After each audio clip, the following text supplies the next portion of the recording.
Good morning, good afternoon, good evening, wherever you are. I'm your host, FD465.tv, bringing you another gem on this channel. I don't know whether this one is a gem or not, but of late it's been ripping like crazy. I think, as always, there must be a market maker behind it because I can't see why this is the case. It's on a rip. Anyway, so before I jump into this project, guys, please note what I'm going to share with you in this video is not financial advice. If you require financial advice, you know what to do by now. Please approach someone who is trying to give you financial advice. The information contained in this video is just for educational as well as entertainment purposes. So without further ado, let's jump into Loom Network. What is it? Described as a platform as a service, Loom Network was launched in 2017 and is built on top of Ethereum. Loom Network allows developers to run large-scale decentralized applications. The Loom Network runs on Plasma, which is a scaling solution that allows for faster transactions throughout the network. It is a production-ready, multi-chain, interoperable platform for dApp developers. Loom originated from a desire to create a simple, fast, and scalable middleware platform that could enable developers and corporations to build applications on the Ethereum network more efficiently. Now, here are some key features for Loom Network. Developers can develop and deploy once, launch infinitely, where developers across multiple chains can launch their products with much ease. We also have the Loom base chain, which is an interoperable EVM-compatible delegated proof-of-stake blockchain. On the other hand, there is Loom Network, which is a multi-chain interoperable platform that is connected to other blockchains, including Ethereum, Binance Chain, and Tron Network. So those are different components. You got the Loom base chain, which is the blockchain, and the network. We also have the ZK Loom, which is an Ethereum scaling solution that utilizes zero-knowledge rollups, as well as the software development kit, which is focused on providing real-time value for all dApp developers. The software kit simplifies application development on the blockchain network. And now on to some value proposition from Loom Network. You got fast and scalable. Here, Loom offers its developers the tools to launch powerful dApps that require fast and seamless user experiences across multiple chains. There is also the frictionless user experience. And here, Loom Network's base chain is optimized for the best user experience. It is also widely accessible, and this is made possible by Loom Network's universal transaction signing. Loom Network is also production ready, which means developers do not have to wait for promises of future performance. We know there's plenty of that. You still have projects that have been launched for over a year. They are still talking of the next version that will bring XYZ. That's not acceptable. Loom Network also enables transactions at lightning speeds and at zero cost to dApp users. And that is always good. That is actually similar to the experience we all have when we are using Web2 applications. With Loom Network, there is no need for users to pay gas fees and no need for MetaMask pop-ups at every action or button click. Yep, sign a transaction. I agree with that and I commend that. Loom Network also provides a similar user experience to traditional applications with all the benefits of a blockchain platform. Again, that reminds me of another project, Internet Computer, that does exactly the same thing. Now, I think it will be down to who does it best. Now, as part of our DYO or risk evaluation to evaluate the credibility of Loom Network and as to whether it's a good project to invest in for us retail investors, we got to apply our toolkit, which is part of our DYO or risk evaluation. And that toolkit consists of 13 elements that we review and give a brief summary under each of those 13 elements before we go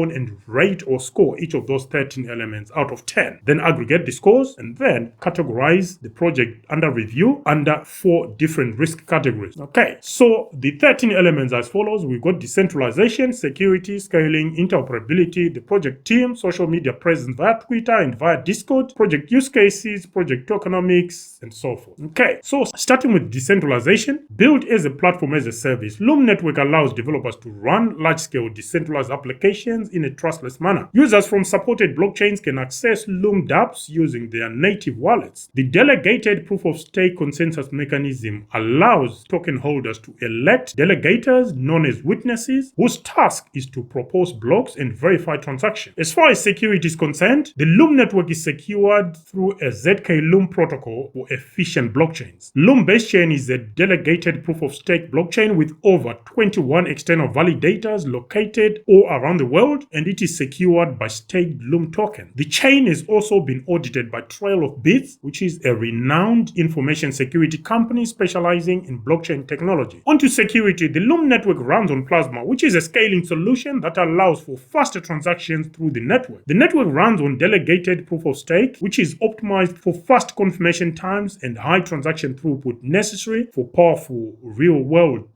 decentralized application. Now onto interoperability. Loom Network is continually building integration with new chains to ensure decentralized applications never become obsolete. Supported chains include Bitcoin, Ethereum, Binance Chain, and Tron Network, among many others. This allows developers to integrate assets from all major chains as well as build a decentralized application once and offer it to users on all platforms simultaneously. So this is the other key feature of develop and deploy once and launch infinitely. On to social media presence via Twitter, Loom Network boasts just over 42,400 Twitter followers, and as far as Discord is concerned, unfortunately there was no official Discord channel that we could find for Loom Network. On to the project team. Loom Network is the brainchild of 3 software developers. Those were Matthew Campbell, James Martin Duffy, and Luke Zhang, who are all co-founders. According to LinkedIn, there are approximately between 4 to 11 team members. There is no actual information on how many team members there are. Use cases: ticker symbol Loom, LOOM. The Loom token functions on all of the dApp chains that run on the Loom network and lets users transfer digital assets and data between Ethereum and Loom dApp chain. Holders of the Loom token can also stake their tokens to help secure the network. The platform allows developers to deploy once across multiple chains. As a utility token, the Loom token is used to pay for transaction fees as well as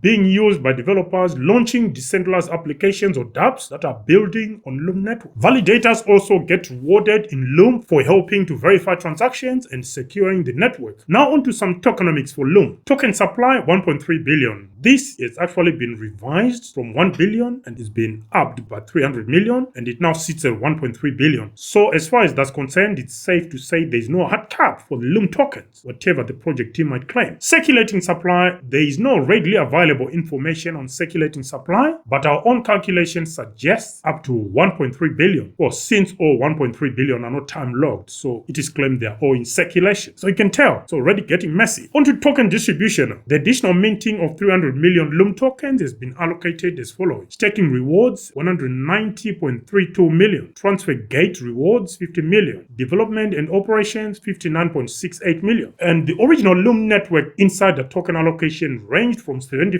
to 100%, but I'm sure this has now been diluted by the markets. However, the need to mint another batch of new Loom tokens suggests that these tokenomics are not that healthy and will be prone to further manipulation going forward. What do you guys think? A project deciding to change the maximum number of tokens available because they've squandered all their tokens, or the original token allocation and distribution was not up to scratch? What are your thoughts? Let me know about this token allocation from Loom network. Now, like I said, as part of our DUA or our risk evaluation, we are going to be scoring those 13 elements that we gave a brief summary of, and those 13 elements are decentralization, security, scaling, interoperability, the project team, social media presence via Twitter as well as via Discord, age of the project, project use cases, tokens issued at project launch, maximum tokens available, as well as insider token allocation. So starting with decentralization, we gave Loom network 5 points out of 10, on security 5 points out of 10, scaling 7.5 points out of 10, interoperability 10 points out of 10, the project team 2.5 points out of 10, social media presence via Twitter 7.5 points out of 10, social media presence via Discord 0. Why? Because there is no official Discord channel. Yes, you could argue that you could replace that with something else, but for consistent purposes, we want to keep using the same 13 elements that we started this activity with. We are applying the same 13 elements across all the projects we are reviewing. We are not going to change it now. Age of the project 7.5 points out of 10, use cases 7.5 points out of 10, tokens issued at project launch 5 points out of 10, tokens in circulation at the time of recording 5 points out of 10, maximum tokens available 0, because I do believe in NS there is no hard cap. Insider token allocation is way above our threshold of 30% at the top end, whichever way you skin it. Therefore, we are going to give them 0 points out of 10. So there you go. Those are the scores we've allocated to Loom network, and Loom has been on a rip recently and is doing quite well. But looking at the volume and market cap, there seem to be a market maker in play, and usually when that happens, someone is about to dump their tokens, so they're trying to push the prices higher. Anyway, what do you guys think about the scores we've allocated to Loom network across the 13 elements that form part of our DUA or our risk evaluation? That gives us an aggregate score of 62.5 points out of 130, which is, in recent times and recent reviews, that's a low in recent times, because 62.5 points puts Loom within the no-go category, which means if there are no any extenuating circumstances, this is a project you should try and stay away from. And if you decide you want to invest in Loom network, probably right now is not the time to invest into into Loom. Why? Because it's on a rip and it's already increased by a significant margin. If you want to go in, again, not financial advice. If I were you and I wanted to go in, I'll probably wait for the prices to come down close to where they were before the recent price increase started. Anyway, guys, what are your thoughts if you hold Loom Network? I'll be interested to know your views on Loom Network, and do you think it will go to zero? And as far as we're concerned, I currently do not hold a position in Loom Network, and I do not intend to. Why? Because I think, according to our own metrics, it is still a risky project to invest in, and the shenanigans around the maximum tokens available, maximum token allocation, and so forth, that does not fill me with confidence. What about you? Share with us in the comment section. Until the next video, I'm your host, FD for 65.tv, signing out for now. Bye.